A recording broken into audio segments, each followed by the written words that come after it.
ईश्वर का विराट रूप।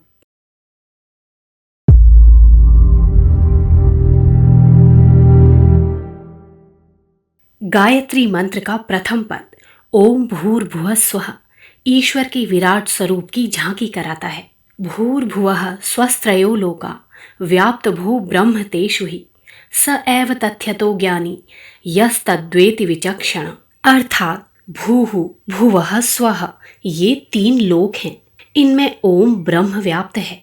जो उस ब्रह्म को जानता है वास्तव में वही ज्ञानी है। भूः पृथ्वी भुवः पाताल स्वः स्वर्ग ये तीनों ही लोक परमात्मा से परिपूर्ण हैं। इसी प्रकार भूः शरीर भुवः संसार स्वः आत्मा ये तीनों ही परमात्मा के क्रीड़ा स्थल हैं। इन सभी स्थलों को निखिल विश्व ब्रह्मांड को भगवान का विराट रूप समझकर उस उच्च आध्यात्मिक स्थिति को प्राप्त करने का प्रयत्न करना चाहिए, जो गीता के 11वें अध्याय में भगवान ने अपना विराट रूप बतलाकर अर्जुन को प्राप्त कराई थी। प्रत्येक जड़ चेतन पदार्थ में, प्रत्येक परमाणु में, भूः भुवः स्वः में सर्वत्र ओम ब्रह्म को व्याप्त देखना, प्रत्येक वस्तु में विश्वव्यापी परमात्मा का दर्शन करना एक ऐसी आत्मिक विचार पद्धति है जिसके द्वारा विश्व सेवा की भावना पैदा होती है। इस भावना के कारण संसार के प्रत्येक पदार्थ एवं जीव के संबंध में एक ऐसी श्रद्धा उत्पन्न होती है जिसके कारण अनुचित स्वार्थ साधन का नहीं वरन सेवा का ही कार्यक्रम बन पड़ता है। ऐसा व्यक्ति प्रभु की इस सुरम्य वाटिका के किसी भी कण के साथ अनुचित अथवा अन्यायमूलक व्यवहार नहीं कर सकता। कर्तव्यशील पुलिस, न्यायाधीश अथवा राजा को सामने खड़ा देखकर कोई पक्का चोर भी चोरी करने या कानून तोड़ने का साहस नहीं कर सकता। इसी प्रकार जिस व्यक्ति के मन में ये भावना दृढ़तापूर्वक समाई हुई है कि परमात्मा सर्वत्र व्याप्त है और हजार आंखों से उसके हर विचार और कार्य को देख रहा है, तो उसकी ये हिम्मत नहीं हो सकती कि कोई पाप गुप्त या प्रकट रूप से करे। आध्यात्मिकता का मूल आधार। जो व्यक्ति भगवान के इस विराट स्वरूप की वास्तविकता को हृदयंगम कर लेगा और विश्व के कार्य कारण रहस्य को समझ जाएगा, वह सदैव यही विश्वास करेगा कि भगवान इस सृष्टि में आत्मरूप होकर प्रतिष्ठित हैं। इस प्रकार की भावना जीवन के अंत तक स्थिर रहे, इसी उद्देश्य से हमारे यहाँ योग्यता, बुद्धि और सामर्थ्य के अनुसार प्रत्येक व्यक्ति के कर्तव्य निश्चित कर दिए गए हैं। कर्तव्यों में विभिन्नता होते हुए प्रेरणा में समता है, एक निष्ठा है, एक उद्देश्य है और यह उद्देश्य ही अध्यात्म कहलाता है। यह अध्यात्म लादा नहीं गया है, थोपा भी नहीं गया है, बल्कि प्राकृतिक होने के कारण स्वभाव है और स्वभाव को आध्यात्म कहने भी लगे हैं। स्वभावो अध्यात्म उच्यते। विराट के दो विभाग हैं, एक है अंतः चैतन्य और दूसरा है बाह्य अंग। बाह्य अंग के समस्त अवयव अपनी अपनी कार्य दृष्टि से स्वतंत्र सत्ता रखते हैं। कर्तव्य भी उनकी उपयोगिता की दृष्टि से प्रत्येक के भिन्न भिन्न हैं, लेकिन ये सब हैं उस विराट अंग की रक्षा के लिए, उस अंतः चैतन्य को बनाए रखने के लिए। इस प्रकार अलग होकर और अलग कर्मों में प्रवृत्त होते हुए भी जिस चैतन्य के लिए उनकी गति हो रही है, वही हिंदू संस्कृति का मूलाधार है। गति की यह एकता समता विनष्ट ना हो, इसी के लिए संस्कृति के साथ धर्म को जोड़ा गया है और ये योग ऐसा हुआ है जिसे पृथक नहीं किया जा सकता। यहाँ तक कि दोनों समानार्थक से दिखाई पड़ते हैं। धर्म शब्द की व्युत्पत्ति से ही विराट की एकता का भाव स्पष्ट हो जाता है। जो वास्तविक है उसी की धारणा रखना धर्म है। वास्तविक है चैतन्य, यह नित्य है, अविनश्वर है, शाश्वत है।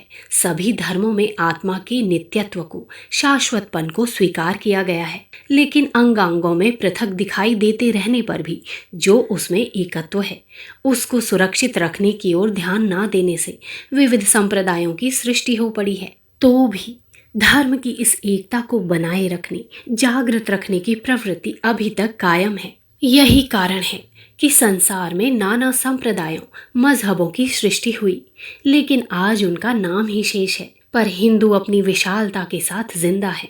यह धर्म वास्तव में मानव धर्म है। मानव की सत्ता जिसके द्वारा कायम रह सकती है और जिससे वह विश्व चैतन्य के विराट अंग का अंग बना रह सकता है, उसी के लिए इसका आदेश है।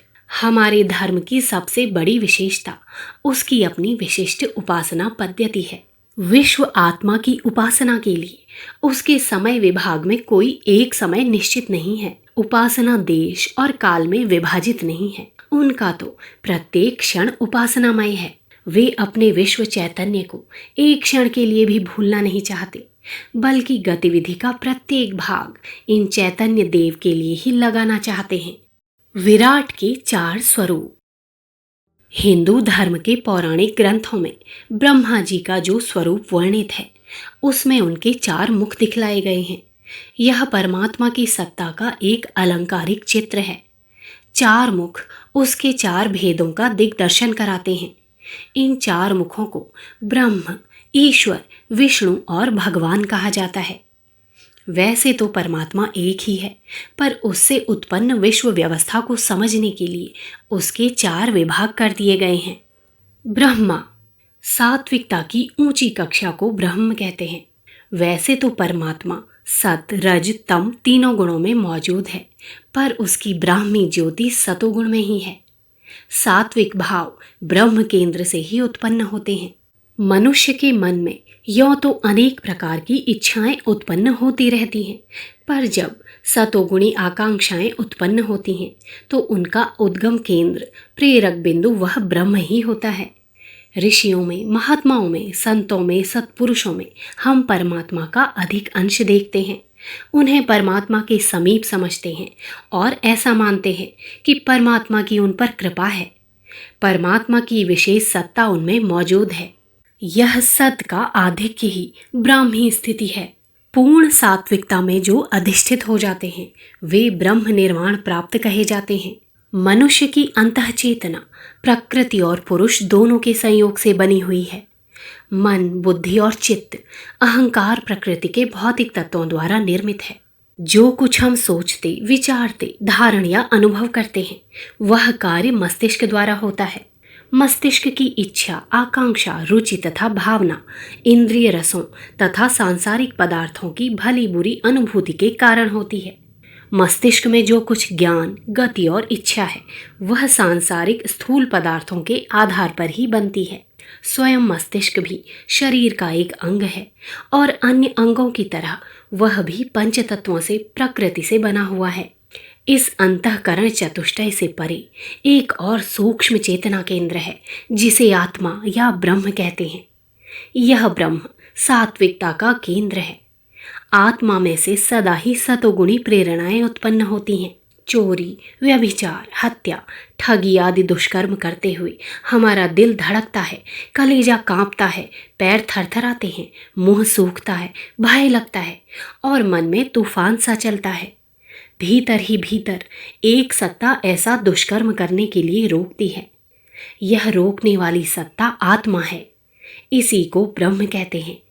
असात्विक कार्य, नीचता, तमोगुण, पाप और पशुता से भरे हुए कार्य उसकी स्थिति से विपरीत पड़ते हैं। इसीलिए उन्हें रोकने की भीतर ही भीतर प्रेरणा उत्पन्न होती है। यह प्रेरणा शुभ सतोगुणी पुण्य कर्मों को करने के लिए भी उत्पन्न होती है। कीर्ति से प्रसन्न होना मनुष्य का स्वभाव है और ये स्वभाव अच्छे अच्छे, प्रशंसनीय, श्रेष्ठ कर्म करने के लिए प्रोत्साहित करता है। शुभ कर्मों से यश प्राप्त होता है और यश से प्रसन्नता प्राप्त होती है। यश ना भी मिले तो भी सत्कर्म करने के उपरांत अंतरात्मा में एक शांति अनुभव होती है। यह आत्मतृप्ति इस बात का प्रमाण है कि अंतःकरण की अंतरंग आकांक्षा के अनुकूल कार्य हुआ है।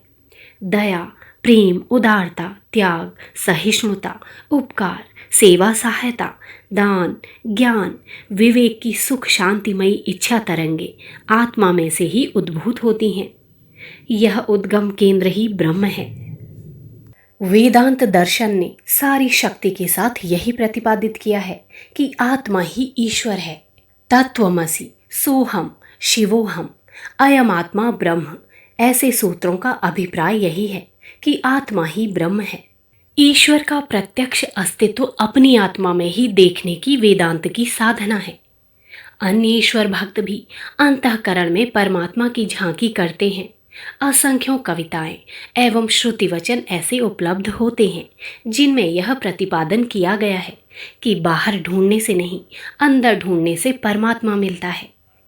संत कबीर ने कहा है कि परमात्मा हमसे 24 अंगुल दूर है। मन का स्थान मस्तिष्क और आत्मा का स्थान हृदय है। मस्तिष्क से हृदय की दूरी 24 अंगुल है। इस प्रतिपादन में ईश्वर को अंतःकरण में स्थित बताया है। मनुष्य दैवी और भौतिक तत्वों से मिलकर बना है। इसमें मन भौतिक और आत्मा दैवी तत्व है। आत्मा में 3 गुण हैं, सत, चित और आनंद। वह सतोगुणी है, श्रेष्ठ, शुभ, दिव्य मार्ग की ओर प्रवृत्ति वाला एवं सतत, हमेशा रहने वाला अविनाशी है। चित्त चैतन्य, जागृत, क्रियाशील, गतिवान है। किसी भी अवस्था में वह क्रिया रहित नहीं हो सकता। आनंद, प्रसन्नता, उल्लास, आशा तथा तृप्ति उसका गुण है। आनंद की दिशा में उसकी अभिरुचि सदा ही बनी रहती है। आनंद, अधिक आनंद, अति आनंद उपलब्ध करना उसके लिए वैसा ही प्रिय है जैसे मछली के लिए जल। मछली जलमग्न रहना चाहती है। सत, चित, आनंद गुण वाली आत्मा में जैसे जैसे निकटता होती जाती है वैसे मनुष्य अधिक सात्विक, अधिक क्रियाशील और अधिक आनंद मग्न रहने लगता है। योगी जन ब्रह्म की प्राप्ति के लिए साधना करते हैं। इस साधना का कार्यक्रम यह होता है कि आत्मा की प्रेरणा के अनुसार मन की सारी इच्छा और कार्य प्रणाली हो। भौतिक पदार्थों के नाशवान, अस्थिर और हानिकारक आकर्षणों की ओर से मुंह मोड़कर जब आत्मा की प्रेरणा के अनुसार जीवन चक्र चलने लगता है तो मनुष्य साधारण मनुष्य ना रहकर महान मनुष्य बन जाता है। ऐसे महापुरुषों के विचार और कार्य सात्विकता, चैतन्यता और आनंददायक स्थिति से परिपूर्ण होते हैं। उन्हें संत, महात्मा, योगी, तपस्वी, परमहंस, सिद्ध, आत्मदर्शी या ब्रह्म परायण कहते हैं। जिनका ब्रह्म भाव, आत्म विकास पूर्ण सात्विकता तक विकसित हो गया है, समझना चाहिए कि उन्होंने ब्रह्म को प्राप्त कर लिया। उन्हें आत्मदर्शन हो गया। ईश्वर इस समस्त विश्व के मूल में एक शासक, संचालक एवं प्रेरक शक्ति काम करती है। सूर्य, चंद्र, नक्षत्र, ग्रह, उपग्रह निरंतर अपनी नियत चाल से अविश्रांत यात्रा जारी रखे हुए हैं। तत्वों के सम्मिश्रण से एक नियत व्यवस्था के अनुसार तीसरा पदार्थ बन जाता है। बीज अपनी ही जाति के पौधे उत्पन्न करता है। सूर्य एक पल का विलंब किए बिना ठीक समय पर उदय और अस्त होता है। समुद्र में ज्वार भाटा नियत समय पर आते हैं। पृथ्वी, जल, वायु, अग्नि, आकाश सबकी क्रियाएं अचूक हैं। नन्हे नन्हे अदृश्य परमाणु अत्यंत द्रुत गति से हरकत करते हैं, पर उनकी इस गति में रंच मात्र भी अंतर नहीं आता। एक परमाणु को दूसरे परमाणु से लड़ाने के रहस्य को ढूंढकर वैज्ञानिकों ने प्रलयंकारी परमाणु बम बनाए हैं। यदि 1 सेकंड में हजारों मील की गति से घूमने वाले ये परमाणु आपस में लड़ जाया करते तो आए दिन प्रलय उपस्थित हो जाया करती। परंतु हम देखते हैं कि प्रकृति का हर एक परमाणु अपने गुण एवं कर्म को ठीक प्रकार से कर रहा है। यदि सृष्टि में नियमितता न होती तो एक भी वैज्ञानिक आविष्कार सफल न होता। आग कभी गर्मी देती और कभी ठंडक, तो भला उसके भरोसे कोई काम कैसे होता। नित्य अनेकों वैज्ञानिक आविष्कार हो रहे हैं। इनका आधार इसी पर निर्भर है कि प्रकृति की दृश्य और अदृश्य शक्तियां अपने नियत नियमों से रंच मात्र भी विचलित नहीं होती।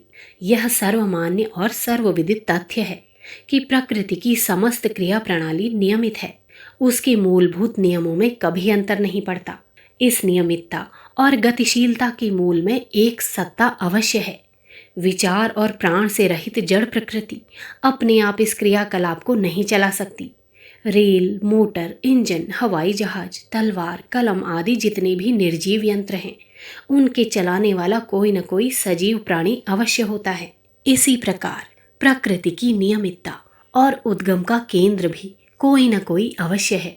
इस केंद्र को हम ईश्वर कहते हैं। ईश्वर का अर्थ है स्वामी। जड़ प्रकृति के निर्माण, व्यवस्था एवं संचालन में जो शक्ति काम करती है वह ईश्वर है। केवल जड़ प्रकृति का ही नहीं, चेतन जगत का भी वह पूरी तरह नियमन करती है। इसने अपने नियमों के अंतर्गत प्राणी मात्र को बांध रखा है। जो उस ईश्वर के नियमों के अनुसार चलते हैं वे सुखी रहते हैं, विकसित होते हैं, और जो उन नियमों को तोड़ते हैं वे दुख पाते और हानि उठाते हैं।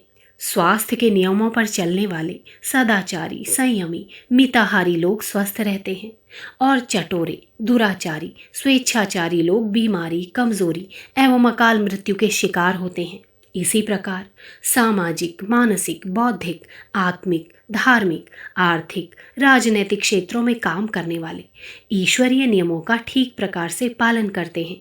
वे उन क्षेत्रों में स्वस्थता, समृद्धि एवं उन्नति प्राप्त करते हैं, और जो उन नियमों के प्रतिकूल कार्य करते हैं वे उन क्षेत्रों में दुष्परिणाम भुगतते हैं। पराक्रम, पुरुषार्थ, प्रयत्न, लगन, साहस, उत्साह एवं धैर्य, यह सब सफलता के मार्ग की ईश्वरीय पगडंडियां हैं। इन पर जो चलते हैं वे अभीष्ट सिद्धि को प्राप्त कर लेते हैं। जो इस राजमार्ग पर नहीं चलते वे पिछड़ जाते हैं। ईश्वर पूर्णतया निष्पक्ष, न्यायकारी, नियम रूप है। वह किसी के साथ रत्ती भर भी रियायत नहीं करता। जो जैसा करता है वह वैसा ही भोगता है।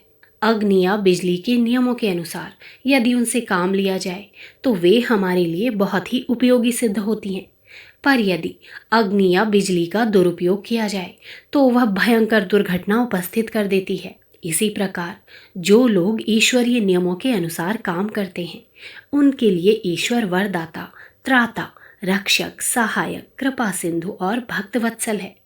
पर जो उसके नियमों में गड़बड़ी करता है उसके लिए वह यम, काल, अग्नि, शंकर, वज्र एवं दुर्दैव बन जाता है। मनुष्य को स्वतंत्र बुद्धि देकर ईश्वर ने उसे काम करने के लिए स्वच्छंद अवश्य बना दिया है, पर नियमन अपने ही हाथ में रखा है। वह जैसे को तैसा फल दिए बगैर नहीं छोड़ता। आग और लकड़ी को इकट्ठा करना या ना करना ये हमारी इच्छा पर निर्भर है, पर उन दोनों को इकट्ठा होने पर ईश्वरीय नियमों के अनुसार जो ज्वलन क्रिया होगी उसे रोकना अपने बस की बात नहीं है। इसी प्रकार शुभ अशुभ कर्म करना तो हमारे अपने हाथ में है, पर उनसे जिन भले बुरे परिणामों की उत्पत्ति होगी वह ईश्वरीय नियामक शक्ति के हाथ में है। जैन और बौद्ध कर्म के फल की अनिवार्यता को स्वीकार करते हैं, अतएव वे ईश्वर को ब्रह्म की द्वितीय सत्ता को मानते हैं। सत्कर्म करना, प्रकृति के कठोर अपरिवर्तनशील नियमों का ध्यान रखना, अपने आचरणों और विचारों को ईश्वरीय नियमों की मर्यादा में रखना ईश्वर पूजा है। अपनी योग्यता और शक्तियों को समुन्नत करना, बाहुबल के आधार पर आगे बढ़ना, अपने भाग्य का स्वयं निर्माण करना ईश्वरवादियों का प्रधान स्वभाव होता है, क्योंकि वे जानते हैं कि सबलों, क्रियाशीलों और जागरूकों को बढ़ाना और कमजोरों, अकर्मण्यों एवं असावधानों को नष्ट करना प्रकृति का नियम है। इस कठोर नियम में किसी के बूते कोई परिवर्तन नहीं हो सकता। ईश्वरवादी इस नग्न सत्य को भली भांति जानते हैं कि ईश्वर उन्हीं की मदद करता है जो अपनी मदद आप करता है। इसलिए वे ईश्वरीय कृपा प्राप्त करके उसके नियमों से लाभ उठाने के लिए सदा शक्ति संचय करने तथा आगे बढ़ने के लिए प्रयत्नशील रहते हैं। आत्मनिर्भर और आत्मावलंबी होते हैं। अपने भाग्य का आप निर्माण करते हैं। ईश्वरीय नियमों को ध्यानपूर्वक देखते, परखते और हृदयंगम करते हैं तथा उनकी वज्रोपम कठोरता एवं अपरिवर्तनशीलता का ध्यान रखते हुए अपने आचरणों को औचित्य की, धर्म की सीमा के अंतर्गत रखते हैं। विष्णु संसार में एक संतुलन शक्ति भी काम कर रही है, जो किसी वस्तु की अतिवृद्धि को रोककर उसे यथास्थान ले आती है। संसार की सुंदरता और वैभवशीलता को वह कुरूपता और विनाश से बचाती है। प्रजनन शक्ति को ही लीजिए, एक एक जोड़ा कई कई बच्चे पैदा करता है। यदि यह वृद्धि पीढ़ी दर पीढ़ी निर्बाध गति से चलती रहे तो थोड़े ही दिन में सारी पृथ्वी इतनी भर जाए कि संसार में प्राणियों को खड़ा होने के लिए भी जगह न मिले। मछली एक वर्ष में करीब 17,000 अंडे देती है। मक्खी, मच्छर और कीट पतंग 1000 से लेकर 7000 तक अंडे प्रतिवर्ष देते हैं। वे अंडे 1-2 सप्ताह में ही पककर बच्चे की शक्ल में आ जाते हैं। और फिर 2-4 हफ्ते बाद ही वे भी अंडे देने लगते हैं। इनकी एक ही साल में प्रायः 8 पीढ़ी हो जाती हैं।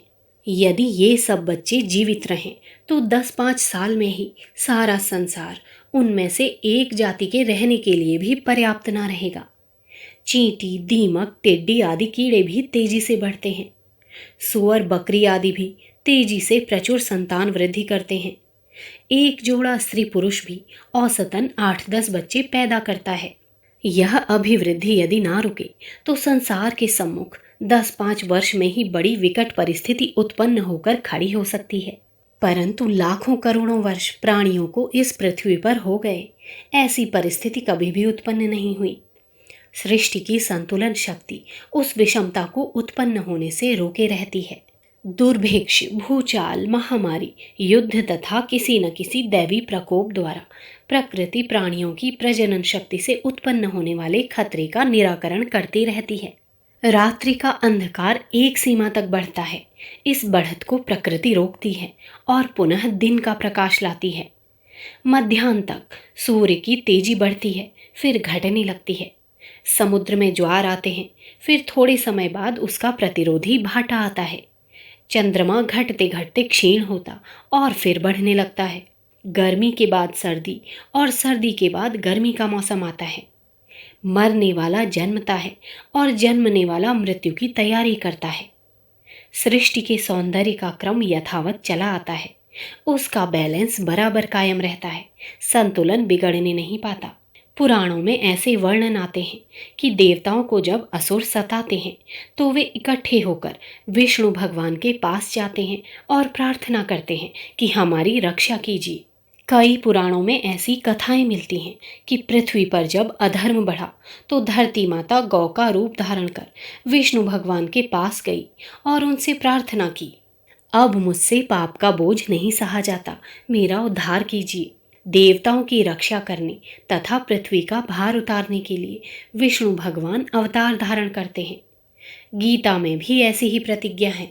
यदा यदा हि धर्मस्य ग्लानिर्भवति भारत अभ्युत्थानम अधर्मस्य तदात्मानं सृजाम्यहम्।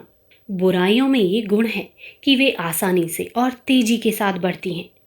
पानी ऊपर से नीचे की ओर बड़ी तेजी से स्वयमेव दौड़ता है, पर यदि उसे नीचे से ऊपर चढ़ाना हो तो बड़ा प्रयत्न करना पड़ता है। पत्थर को ऊपर से नीचे की ओर फेंके तो जरा से संकेत के साथ वह तेजी से नीचे गिरेगा, और अगर बीच में कोई रोकने वाली चीज ना आए तो सैकड़ों मील नीचे गिरता चला जाएगा। परंतु यदि उसी पत्थर को ऊपर की ओर फेंके तो बड़ा जोर लगाकर फेंकना पड़ेगा, सो भी थोड़ी ऊंचाई तक जाएगा, फिर नीचे गिर पड़ेगा। इसी प्रकार बुराई के मार्ग पर पतन की ओर मन तेजी से गिरता है, पर अच्छाई की ओर कठिनाई से चढ़ता है। लोगों का झुकाव पाप की ओर अधिक होने के कारण थोड़े ही समय में पाप छा जाता है, और फिर उसे दूर करने के लिए, संतुलन ठीक करने के लिए इस विष्णु शक्ति को किसी न किसी रूप में प्रकट होना पड़ता है। उस प्राकट्य को अवतार कहते हैं।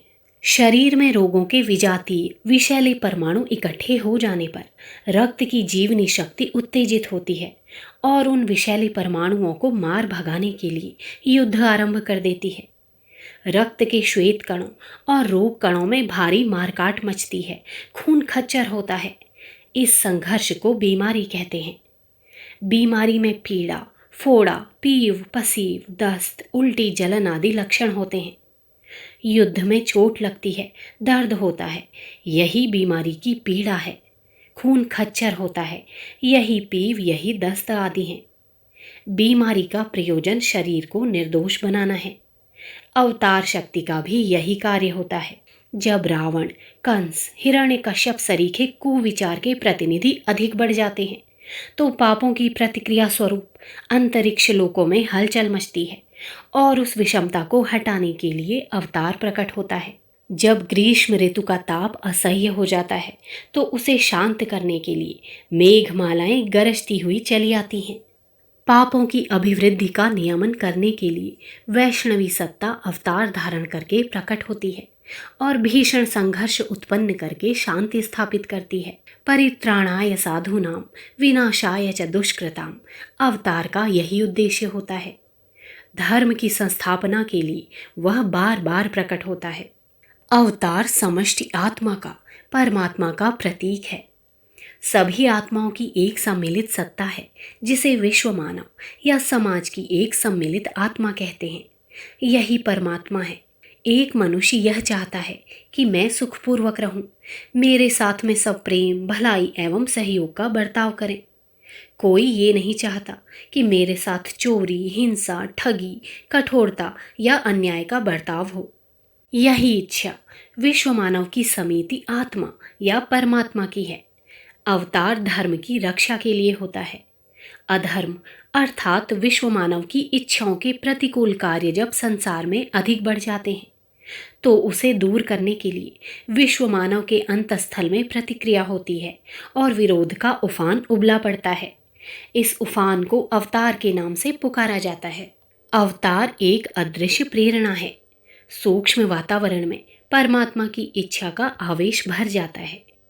जैसे आकाश में आंधी छाई हुई हो और उसी समय पानी बरसे तो वर्षा की बूंदें उस आंधी की धूलि से मिश्रित होती हैं। वसंत ऋतु में प्रकृति के सूक्ष्म अंतराल में काम क्षोभ का आवेश आता है। उन दिनों सभी नर नारियों में, पशु पक्षियों में, जीव जंतुओं में कामेच्छा फूट पड़ती है।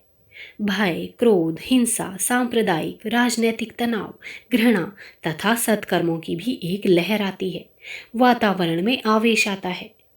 उस आवेश में प्रेरित होकर कुछ विशिष्ट पुण्यात्मा, जीवन युक्त महापुरुष संसार में आते हैं और परमात्मा की इच्छा को पूरा करते हैं। एक समय में अनेकों अवतार पूरे होते हैं। किसी में न्यून, किसी में अधिक शक्ति होती है। इस शक्ति का माप करने का पैमाना कला है। बिजली को नापने के लिए यूनिट, गर्मी को नापने के लिए डिग्री, लंबाई को नापने के लिए इंच, दूरी को नापने के लिए जैसे मील होते हैं, वैसे ही किस व्यक्ति में कितना अवतारी अंश है, इसका माप कला के पैमाने से होता है। त्रेता में परशुराम जी और श्री रामचंद्र जी एक ही समय में 2 अवतार थे। परशुराम जी को 3 कला तथा रामचंद्र जी को 12 कला का अवतार कहा जाता था। ये तो उस समय के विशिष्ट अवतार थे। वैसे अवतार का आवेश तो अनेकों में था। वानरों की महती सेना को तथा अनेकों अन्य व्यक्तियों को अवतार के समतुल्य कार्य करते हुए देखा जाता है। इसी प्रकार समय समय पर युग युग में आवश्यकता अनुसार अवतार होते हैं। बड़े कार्यों के लिए बड़े और छोटे कार्यों के लिए छोटे अवतार होते हैं। सृष्टि का संतुलन करने वाली विष्णु शक्ति वैसे तो सदा ही अपनी क्रिया जारी रखती है, पर बड़ा रोग इकट्ठा हो जाने पर बड़ा डॉक्टर भेजती है। उस बड़े डॉक्टर को उनके महान कार्यों के अनुरूप यश एवं सम्मान प्राप्त होता है। अवतारी महापुरुषों की पूजा यथार्थ में विष्णु शक्ति की पूजा है, जिसके वे प्रतीक होते हैं। लक्ष्मीपति विष्णु सृष्टि की सुंदरता की, संपन्नता की, सद्बुद्धि और सात्विकता की रक्षा करते हैं। लक्ष्मी जी के 4 हाथ सुंदरता, संपन्नता, सद्बुद्धि और सात्विकता के प्रतीक हैं। समस्त प्राणियों की समिष्ट सम्मिलित आत्मा लक्ष्मी है। यह लक्ष्मी विष्णु की अर्धांग है। परमात्मा की आत्मा में समाई हुई हैं, संसार का नियमन करती हैं। साथ साथ लक्ष्मी ही विश्व मानव की इच्छा की रक्षा करती हैं। लक्ष्मी विष्णु से अभिन्न है। विष्णु के उपासक वैष्णव वे हैं जो विश्व मानव की इच्छाओं के अनुकूल कार्य करने में अपनी शक्ति लगाते हैं। नरसिंह मेहता का प्रसिद्ध भजन है, वैष्णव जनते तेने कहे, जे पीर पराई जाने रे। समाज का लाभ, संसार की सेवा, विश्व की श्री वृद्धि, विश्व मानव की सुख शांति के लिए सच्चे अंतःकरण से हर घड़ी लगे रहने वाले मनुष्य असली वैष्णव हैं। विष्णु की इच्छा ही उन वैष्णवों की इच्छा और विष्णु की कार्य प्रणाली ही उनकी कार्य प्रणाली होती है। वे पाप को घटाकर धर्म की स्थापना करने के लिए सदैव प्रयत्नशील रहते हैं। जनता को विष्णु रूप समझकर लोक सेवा में, विष्णु पूजा में प्रवृत्त रहते हैं। भगवान ब्रह्म की चौथी शक्ति भगवान है। भगवान भक्तों के वश में होते हैं। भक्त जैसे चाहते हैं उन्हें नचाते हैं। भक्त जिस रूप में उनका दर्शन करना चाहते हैं उसी रूप में प्रकट होते हैं और उनसे जो याचना या कामना करते हैं उसे पूरा करते हैं। भगवान की कृपा से भक्तों को बड़े बड़े लाभ होते हैं, परंतु ये भी स्मरण रखने की बात है कि वे केवल भक्तों को ही लाभ पहुंचाते हैं। जिनमें भक्ति नहीं है उनको भगवान से भी कुछ लाभ नहीं हो सकता। अनेकों देवी देवता भगवान के ही रूप हैं। जिस देवता के रूप में भगवान का भजन किया जाता है उसी रूप में वैसे ही फल उपस्थित करते हुए भगवान प्रकट होते हैं। भगवान की कोई स्वतंत्र सत्ता नहीं है। आत्मा के ही सशक्त क्रिया रूप को भगवान कहते हैं। आत्मा अनंत शक्तियों का पुंज है। उसकी जिस शक्ति को प्रदीप्त, प्रचंड एवं प्रस्फुटित बनाया जाए वह शक्ति एक बलवान देवता के रूप में प्रकट होती है और कार्य करती है। किसी पक्के गुंबजदार मकान में आवाज करने से वह मकान गूंज उठता है। आवाज की प्रतिध्वनि चारों ओर बोलने लगती है। रबर की गेंद को किसी दीवार पर फेंक कर मारा जाए तो जितने जोर से उसे फेंका था, टक्कर खाने के बाद वह उतने ही जोर से लौट आती है। इसी प्रकार अंतरंग शक्तियों का विश्वास के आधार पर जब एकीकरण किया जाता है तो उससे आश्चर्यजनक परिणाम उत्पन्न होते हैं। सूर्य की किरणों को आतिशी शीशे के द्वारा केंद्र बिंदु पर एकत्रित किया जाए तो इतनी गर्मी उत्पन्न हो जाती है कि उस केंद्र में अग्नि जलने लगती है। मानसिक शक्तियों को किसी इष्ट देव को केंद्र मानकर यदि एकत्रित किया जाए तो एक सूक्ष्म सजीव चेतना उत्पन्न हो जाती है। यह श्रद्धा निर्मित सजीव चेतना ही भगवान है। गोस्वामी तुलसीदास जी ने रामायण में भवानी शंकरो वंदे श्रद्धा विश्वास रूपिणो इस श्लोक में यही भाव प्रकट किया है। उन्होंने भवानी तथा शंकर को श्रद्धा और विश्वास बताया है।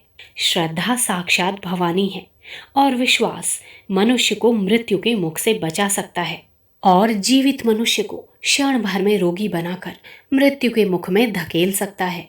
शंका डायन मनसा भूत, ये कहावत किसी बड़े अनुभवी ने प्रचलित की है। चित्त से उत्पन्न हुई शंका डायन बन जाती है और मन का भय भूत का रूप धारण करके सामने आ खड़ा होता है। रस्सी को सांप, झाड़ी को भूत, कड़वे पानी को जहर बना देने की और मृत्यु का खतरा उत्पन्न करने की शक्ति विश्वास में मौजूद है। केवल घातक ही नहीं, निर्माणात्मक शक्ति भी इसमें है। कहते हैं मानो तो देव, नहीं तो पत्थर ही है। पत्थर को देव बना देने वाला विश्वास है। विश्वास की शक्ति अपार है। शास्त्र कहता है विश्वासो फलदायकः।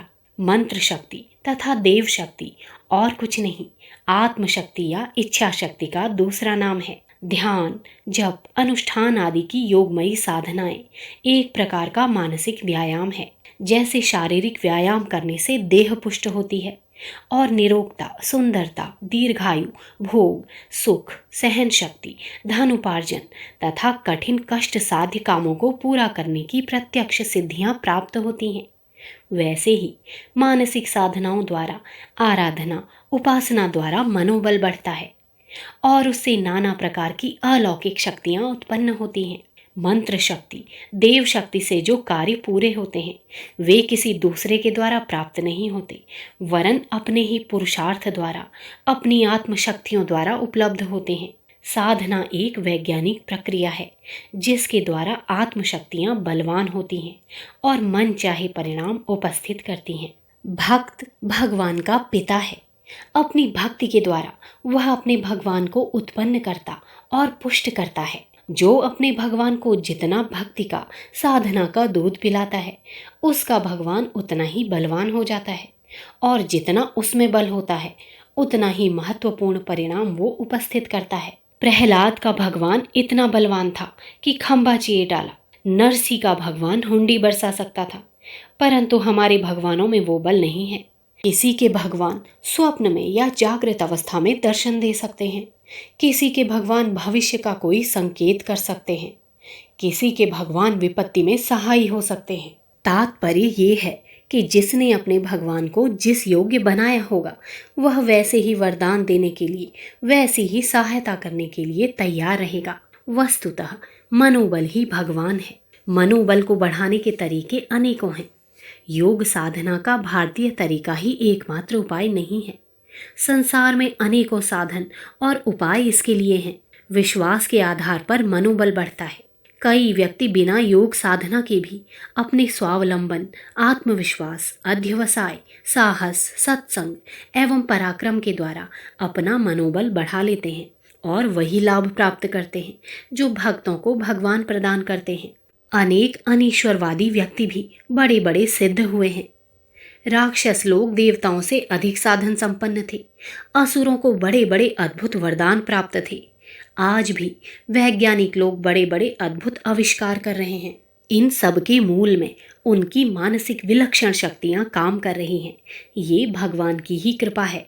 भगवान को सुर और असुर सभी बिना भेदभाव के प्रसन्न कर सकते हैं।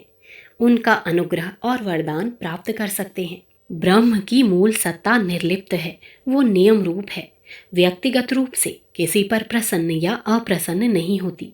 उस पर आराधना, पूजा या निंदा से कोई प्रभाव नहीं होता। अग्नि देवता को गाली देने वाले या पूजने वाले में भेद की कोई आवश्यकता नहीं।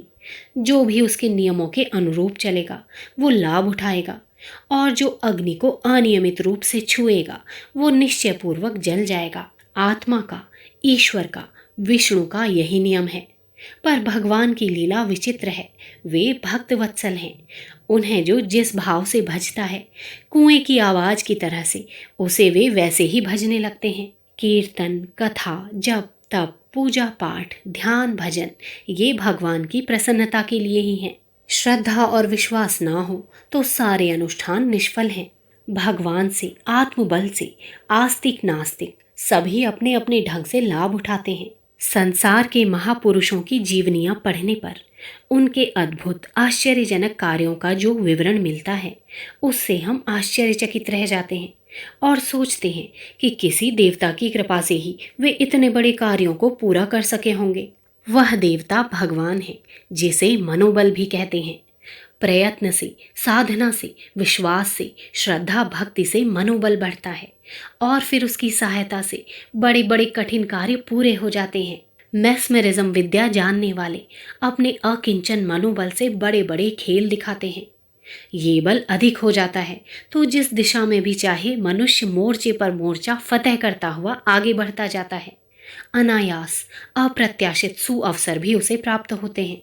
धन को देखकर धन, वैभव को देखकर वैभव और सौभाग्य को देखकर सौभाग्य अपने आप अनायास टपक पड़ते हैं। इन अनायास लाभों में भी सबल की सहायता का ईश्वरीय नियम काम किया करता है। भगवान कल्प वृक्ष हैं। उन्हें जो जिस भाव से भजता है उसकी इच्छा पूर्ण करते हैं। दूसरे शब्दों में यूँ कह सकते हैं कि जो व्यक्ति मन तत्व के जिस पहलू को बलवान बना लेता है उस दिशा में पर्याप्त सफलताएं मिलती हैं। इस प्रकार चतुर्मुखी ब्रह्मा की क्रिया पद्धति इस सृष्टि में दृष्टिगोचर हो रही है। उपनिषदों में इसे 4 वर्ण वाला ब्रह्म भी कहा गया है।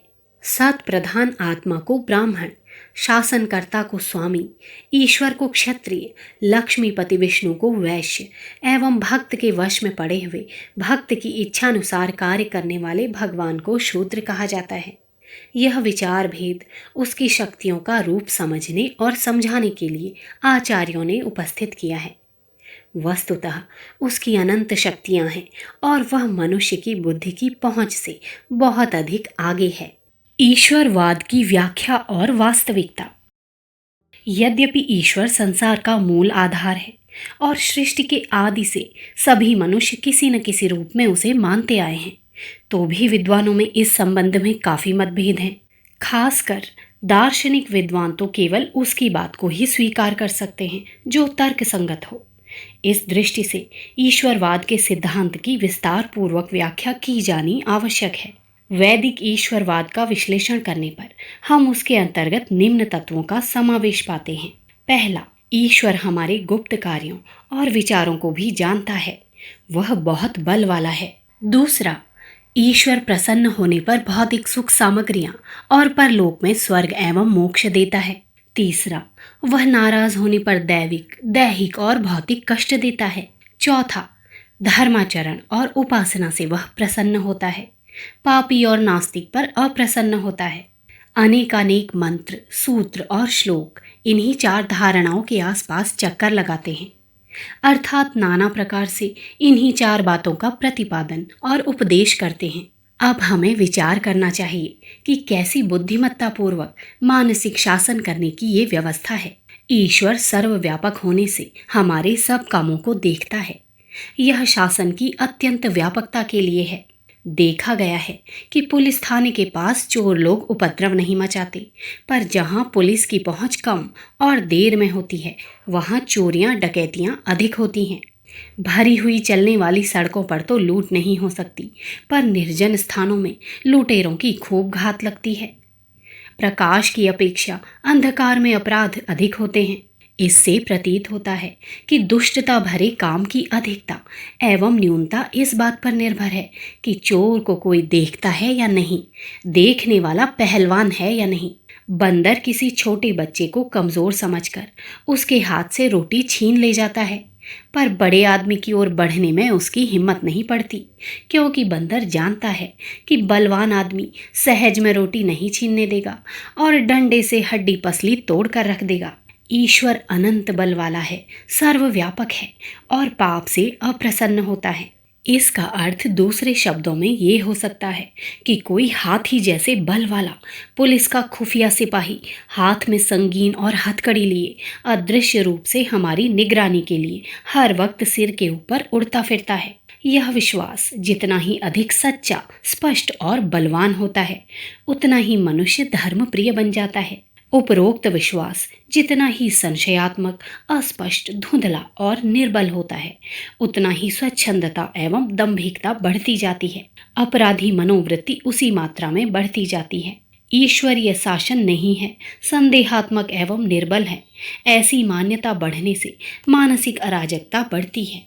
जब गदर होता है तब उपद्रवी लोग पूरी तरह स्वार्थ साधन करते हैं, क्योंकि उनका विश्वास होता है कि राज सत्ता नष्ट या निर्बल हो गई है, वह हमें दंड नहीं दे सकती। हम देखते हैं कि ईश्वर भक्त कहाने वाले लोग भी बड़े पाप करते हैं। इसका मनोवैज्ञानिक हेतु ये है कि पाखंड की तरह लोगों को भुलावे में डालने के लिए सस्ती वाहवाही लूटने के निमित्त वे लंबे चौड़े तिलक लगाते हैं, कंठी माला धारण करते हैं, राम धुन लगाते हैं, पर मानसिक भूमिका के अंतर्गत ईश्वर की अत्यंत ही धुंधली सत्ता को धारण किए रहते हैं। ऊपर की पंक्तियों में अदृश्य रूप से चौकीदारी करते हुए सिर पर उड़ने वाले पुलिसमैन के समतुल्य जिस कल्पना का उल्लेख किया गया है, वह चित्र तो उनके मन में बहुत ही धुंधला होता है।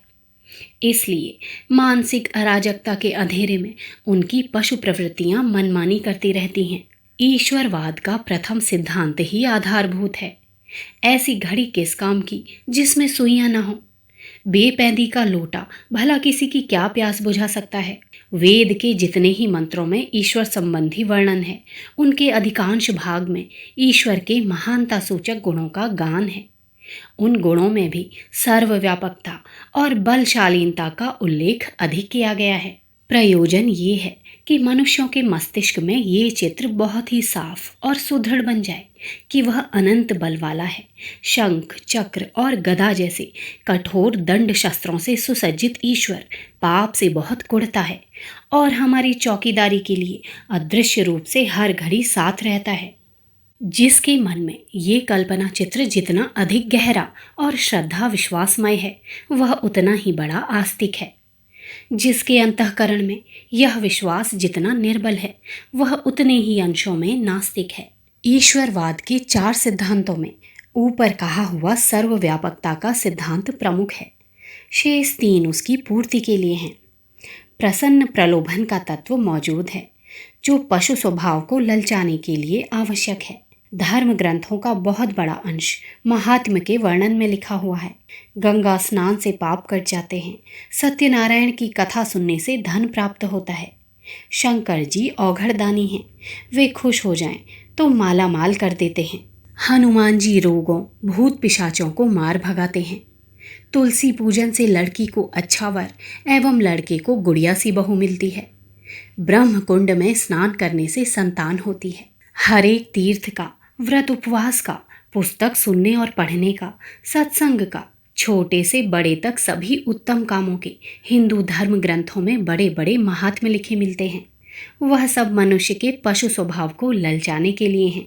बैल को घास के तृण दिखाते ले जाइए, वो आपके पीछे पीछे चला चलेगा। छोटी मानस चेतना वालों के लिए प्रलोभन आवश्यक समझकर महात्म्यों का उल्लेख करना धर्माचार्यों के लिए अत्यंत आवश्यक था।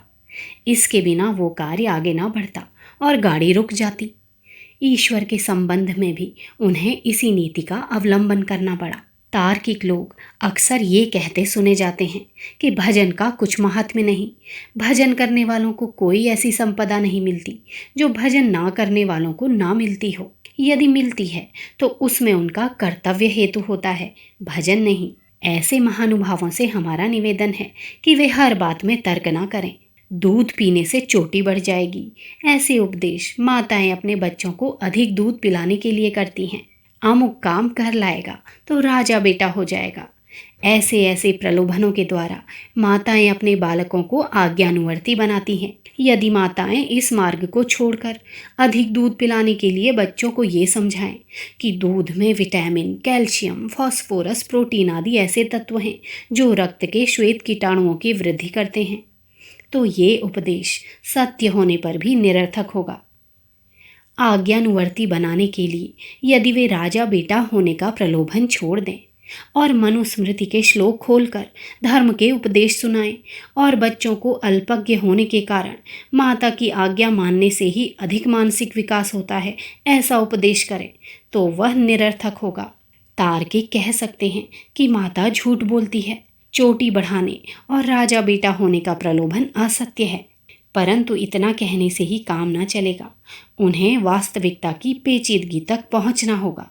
छोटे बच्चे का अविकसित मस्तिष्क लोभ के अतिरिक्त और किसी ढंग से प्रभावित नहीं किया जा सकता। इसी प्रकार धर्माचार्यों ने भी धर्म मार्ग में बाल बुद्धि, स्वल्प ज्ञान रखने वालों के लिए नाना प्रलोभनों से युक्त महात्म्यों की रचना की, और कोई मार्ग भी तो उनके पास नहीं था। इस प्रकार ईश्वर की कृपा से ही सुख मिल सकता है, ऐसी मान्यता रखने वालों से हमारा कुछ विरोध नहीं है। शास्त्र में ईश्वर शब्द बहुत अर्थवाचक है, कहीं कहीं इसका अर्थ कर्म भी होता है। कर्तव्यवादी इस स्थल पर ईश्वर शब्द का अर्थ कर्म करते हों तो कोई आपत्ति नहीं है। इसके बाद भय का नंबर आता है। अप्रसन्न होने पर ईश्वर नाना प्रकार के दंड देता है। ये प्रलोभन वाले उपरोक्त भाग का दूसरा पहलू है। किसी पदार्थ के दो पहलू होते हैं, एक उजाला, दूसरा अंधेरा। ब्रह्मचर्य रखने से बलवान बनोगे, यह वीर्य रक्षा का उजाला पहलू है। वीर्य नाश करने से रोगों से ग्रसित हो जाओगे, यह उसी सिद्धांत का एक अंधेरा पहलू है। विद्या पढ़ने से कितने सुख मिलेंगे जब ये बताया जाता है, तो ये भी कहा जाता है कि ना पढ़ने से बहुत अभावग्रस्त एवं दुखी जीवन बिताना पड़ेगा। इसी प्रकार जहाँ ईश्वर की प्रसन्नता से सुख मिलना कहा गया है, वहीं उसके अंधेरे पहलू में ये भी बताया गया है कि ईश्वर के नाराज होने से दुख और कष्ट मिलते हैं। लाभ को उजला पहलू कहा जाता है, भय उसका अंधेरा पहलू है। लोभ से भी आगे ना चलने वाले पशु स्वभाव के लिए अंतिम मार्ग भय ही बच रहता है। धर्म आज्ञाओं पर ना चलोगे तो ईश्वर नाना प्रकार की आदि व्याधियों से व्यथित कर डालेगा। यह भावना अधर्म पर चलने से रोकती है। यदि गहरा विश्वास जम जाए तो निस्संदेह जीवन की सारी क्रियाएं उसी के अनुकूल होने लगती हैं। पानी में डूबने से मृत्यु हो जाती है, यह विश्वास सदैव गहरे पानी में जाने से सावधान करता रहता है। प्रत्यक्ष रूप से डूबकर मरने का अनुभव अपने को चाहे जीवन भर ना हुआ हो, पर विश्वास अनुभव से भी अधिक प्रबल होता है। अनुभव को भूला जा सकता है, पर विश्वास का विस्मरण नहीं होता। भूतों का विश्वास अधिकांश में कल्पित होता है, पर उस अंधविश्वास से ही अगणित व्यक्ति सुख दुख का प्रत्यक्ष अनुभव करते हैं। कितने ही लोग तो उसी में उलझकर मर तक जाते हैं। निस्संदेह विश्वास बड़ी प्रबल शक्ति है। ईश्वर पाप का दंड देता है। यदि इस बात का पूर्ण निश्चय हो जाए तो संगीन के पहरे में हथकड़ी लगा हुआ कैदी जैसे भल मनसाहत के साथ चलता है, वैसा ही आचरण ईश्वरवादी को करना पड़ेगा। चौथा तत्व ये है कि धर्माचरण और उपासना से ईश्वर प्रसन्न होता है, इसके विपरीत से अप्रसन्न। धर्माचरण की बात हम उपरोक्त पंक्तियों में विस्तार पूर्वक समझा चुके हैं कि तुच्छ स्वार्थ से, पशु वृत्ति से ऊपर उठकर सामाजिक जीवन की ओर बढ़ने के लिए ही धर्म का सारा विधान है, और उस विधान की रक्षा के लिए ईश्वरीय शासन की स्थापना है। इसलिए यह बात सामने आने पर भारी संदेह उठ खड़ा होता है, क्योंकि इससे तो ईश्वर चापलूसी पसंद, पक्षपाती और नवाब प्रकृति का सिद्ध होता है। उसकी अलिप्तता, समदर्शीपन, निस्पृहता पर स्पष्ट आक्षेप आता है और वो भी साधारण मनोविकारी मनुष्य की सीमा में आ जाता है। इस संदेह का समाधान करने के लिए केवल शुष्क वाद विवाद से काम ना चलेगा, वरन हमें गहराई में उतरकर उस निमित्त का पता लगाना होगा जिसके कारण ईश्वर को उपासना प्रिय स्वभाव वाला माना गया है। डॉक्टर ने अपने अनुसंधानों के आधार पर यह प्रमाणित कर दिया है कि मूल वृत्तियों के विरुद्ध यदि कोई नवीन मार्ग निकालना हो तो उसके लिए बार बार, लगातार और कठोर प्रयत्न के द्वारा नई आदत डालनी पड़ती है। इस पर भी वो आदत इतनी निर्बल होती है कि कुछ दिनों में उसकी ओर से उदासीनता धारण कर ली जाए तो वो मिट जाती है।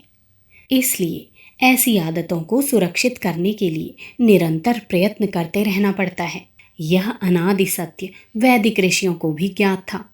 उन्होंने सोचा कि ईश्वरीय शासन की सर्वांगीण व्यवस्था बना देने पर भी ये पशु प्रवृत्तियों के मुकाबले में हल्की रहेगी और जरा भी ढील देने पर कठिनाई बढ़ जाएगी। इसलिए नित्य कई कई बार विशेष प्रेम एवं भक्ति के साथ मूर्ति पूजा के सहारे ध्यान में मग्न होकर नित्य नैमित्तिक कर्म कांडों के द्वारा ईश्वर की पूजा और उपासना करते रहने का आदेश किया।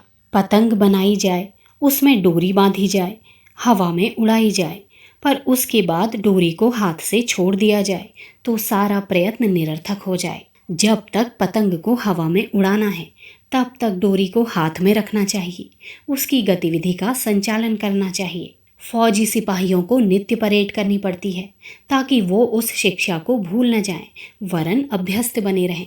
धर्म की रक्षा के लिए ईश्वर का शासन बनाया गया, पर बिना नियमितता के ये शासन विधान कैसे चलेगा? चूंकि ईश्वरवाद नया शिक्षण है, स्वार्थों को जीवन जानता है, पर ईश्वर के बारे में उसको मनुष्य योनि में ही ज्ञान मिलता है। पुरानी आदत के मुकाबले में नई निश्चय ही कमजोर होती है।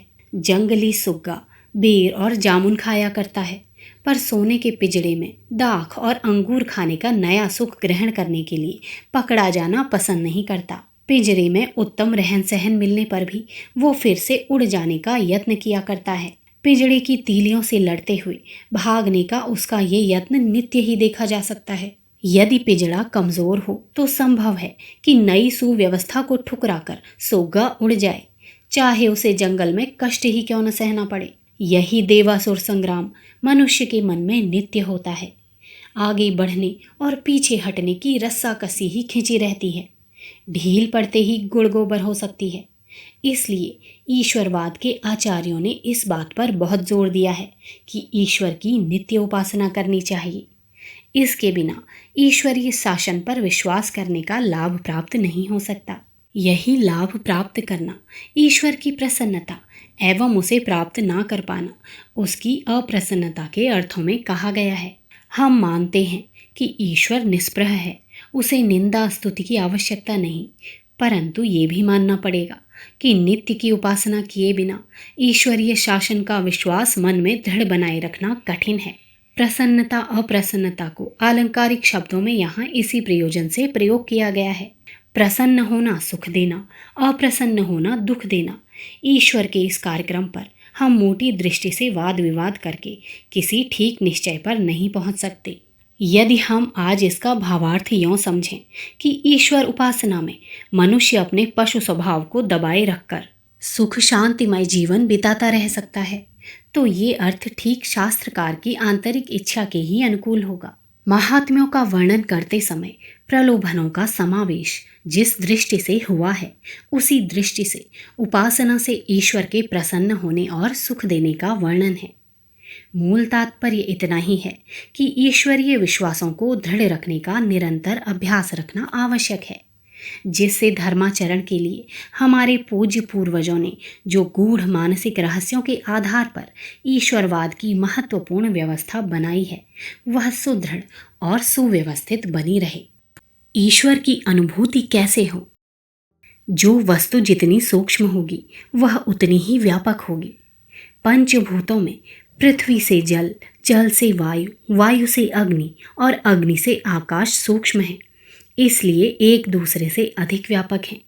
आकाश ईथर तत्व हर जगह व्याप्त है, पर ईश्वर की सूक्ष्मता सर्वोपरि है, इसलिए इसकी व्यापकता भी अधिक है।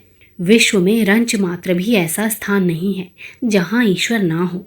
अणु अणु में उसकी महत्ता व्यापक हो रही है। स्थान विशेष में ईश्वर तत्व की न्यूनाधिकता हो सकती है, जैसे कि चूल्हे के आसपास गर्मी अधिक होती है, इसलिए ये कहा जा सकता है कि उस स्थान पर अग्नि तत्व की विशेषता है। इसी प्रकार जलाशयों के समीप शीतल स्थान में अग्नि तत्व की न्यूनता कही जाएगी। जहाँ सत्य का, विवेक का आचरण अधिक है, वहाँ ईश्वर की विशेष कलाएं विद्यमान हैं। जहाँ आलस्य, प्रमाद, पशुता और अज्ञान है, वहाँ उसकी न्यूनता कही जाएगी। संपूर्ण शरीर में जीव व्याप्त है। जीव के कारण ही शरीर की स्थिति और वृद्धि होती है, परंतु उनमें भी स्थान विशेष पर जीव की न्यूनाधिकता देखी जाती है। हृदय, मस्तिष्क, पेट और मर्म स्थानों पर तीव्र आघात लगने से मृत्यु हो जाती है, परंतु हाथ, पांव, कान, नाक, नितंब आदि स्थानों पर उससे भी अधिक आघात सहन हो जाता है। बाल और पके हुए नाखून जीव की सत्ता से बढ़ते हैं, पर उन्हें काट देने से जीव को कुछ भी हानि नहीं होती। संसार में सर्वत्र ईश्वर व्याप्त है। ईश्वर की शक्ति से ही सब काम होते हैं, परंतु सत्य और धर्म के कामों में ईश्वर तत्व की अधिकता है। इसी प्रकार पाप प्रवृत्तियों में ईश्वरी तत्व की न्यूनता समझनी चाहिए। धर्मात्मा, मनस्वी, उपकारी, विवेकवान और तेजस्वी महापुरुषों को अवतार कहा जाता है, क्योंकि उनकी सत्यनिष्ठा के आकर्षण से ईश्वर की मात्रा उनके अंतर्गत अधिक होती है। अन्य पशुओं की अपेक्षा गौ में तथा अन्य जातियों की अपेक्षा ब्राह्मण में ईश्वर का अंश अधिक माना गया है, क्योंकि उनकी सत्यनिष्ठा, उपकारी स्वभाव ईश्वर भक्ति को बलपूर्वक अपने अंदर अधिक मात्रा में खींचकर धारण कर लेता है। उपरोक्त पंक्तियों में बताया जा चुका है कि संपूर्ण जड़ चेतन सृष्टि का निर्माण, नियंत्रण, संचालन और व्यवस्था करने वाली आद्य बीज शक्ति को ईश्वर कहते हैं। यह संपूर्ण विश्व के तिल तिल स्थान में व्याप्त है और सत्य की, विवेक की, कर्तव्य की जहाँ अधिकता है, वहाँ ईश्वरीय अंश अधिक है। जिन स्थानों में अधर्म का जितने अंशों में समावेश है, वहाँ उतने ही अंश में ईश्वरीय दिव्य सत्ता की न्यूनता है। सृष्टि के निर्माण में ईश्वर का क्या उद्देश्य है, इसका ठीक ठीक कारण जान लेना मानव बुद्धि के लिए अभी तक शक्य नहीं हुआ। शास्त्रकारों ने अनेक अटकलें इस संबंध में लगाई हैं, पर उनमें से एक भी ऐसी नहीं है जिससे पूरा संतोष हो सके। सृष्टि रचना में ईश्वर का उद्देश्य अभी तक अज्ञेय बना हुआ है। भारतीय अध्यात्मवेत्ता इसे ईश्वर की लीला कहते हैं। अतः ईश्वरवाद का सिद्धांत सर्वथा स्वाभाविक और मनुष्य के हित के अनुकूल है। आज तक मानव समाज ने जो कुछ उन्नति की है, उसका सबसे बड़ा आधार ईश्वरीय विश्वास ही है। बिना परमात्मा का आश्रय लिए मनुष्य की स्थिति बड़ी निराधार हो जाती है, जिससे वो अपना कोई भी लक्ष्य स्थिर नहीं कर सकता, और बिना लक्ष्य के संसार में कोई महान कार्य संभव नहीं हो सकता। इसलिए परमात्मा के विराट स्वरूप के रहस्य को समझकर ही हमको संसार में अपनी जीवन यात्रा संचालित करनी चाहिए। पुस्तक गायत्री मंत्र के प्रथम पद ओम भूर्भुवः स्वः की व्याख्या, ईश्वर का विराट रूप। लेखक पंडित श्री राम शर्मा आचार्य। अगर आपको हमारी ये वीडियो पसंद आई हो तो इसको लाइक करें, कमेंट और शेयर ज़रूर करें और हमारे YouTube चैनल ऋषि चिंतन को सब्सक्राइब भी कर लें। साथ ही बेल आइकन को भी दबाएं ताकि आपको आने वाली वीडियोस की नोटिफिकेशंस मिलती रहें। धन्यवाद।